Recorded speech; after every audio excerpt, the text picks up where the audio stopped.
আজকে যে অনুষ্ঠান খুব সুন্দর এবং খুব মানে কি বলবো ভাষা নেই আমার বলার মতো। তো আমার এখানে কয়েকটা কথা বলার আছে, সেটা হচ্ছে যে আমরা আইন সম্বন্ধে অনেককেই অনেক কিছু জানি না।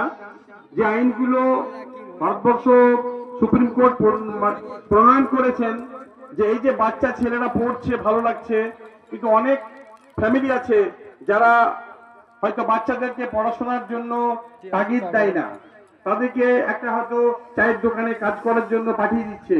এইগুলো করা যাবে না। এবং যারা 18 বছরের নিচে মেয়ে নাবালিকা, তাদের মা বাবা জোর করে বিয়ে দিয়ে দিচ্ছে, সেগুলো কিন্তু করা যাবে না। এইগুলো কিন্তু বন্ধ করতে হবে আমাদের সবাইকে, সবার প্রচেষ্টা ছাড়া এইগুলো বন্ধ করা যাবে না। আজকে একটা 18 বছরের বাচ্চা মেয়ে যদি মা হয়, তাহলে তার অবস্থাটা ভাবুন তো কি হতে পারে। তাহলে সেইগুলোর দিকে কিন্তু লক্ষ্য রাখতে হবে। এবং আজকে একটা মেয়ে 18 বছর পরে তার হয়তো বিয়ে হচ্ছে, সেই বিয়ে হওয়ার পরে তার স্বামীর বাড়ি যাচ্ছে, স্বামীর বাড়িতে গিয়ে নির্যাতন পাচ্ছে, কিসের জন্য না পণের জন্য। এইগুলোকে আমাদেরকে সবাইকে উদ্যোগ নিয়ে বন্ধ করতে হবে। এই হচ্ছে আমাদের উদ্দেশ্য।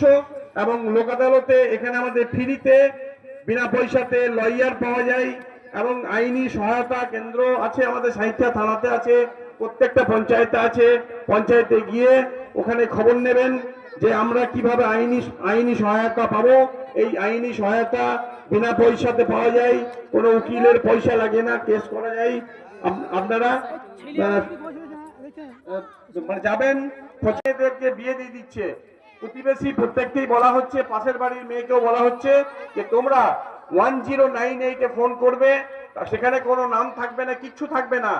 ওই শুধুমাত্র ওই মেয়েটার নাম, বাবার নাম আর কোন গ্রাম, এইটা বললেই সঙ্গে সঙ্গে চাইল্ড লাইন থেকে হোক বা আমরা হোক আসবো, লোক আদালত থেকে হোক, ডিএম অফিস থেকে হোক আসবে, এসে সেই বিয়েকে কিন্তু বন্ধ করা হবে। অতএব আপনারা সবাই অবগত আছেন এবং আরো অবগত থাকুন এবং অবগত হন যে চাইল্ড একটা রোগ, এটা এক ধরনের ক্যান্সার। এই ক্যান্সারটাকে বন্ধ করতে হবে যেমন করেই হোক, এবং সবার সহযোগিতা নিয়ে। যাক, আমি আর কিছু বলছি না, এই বলে আমার ছোট্ট বক্তব্য আমি এখানেই সমাপ্ত করছি।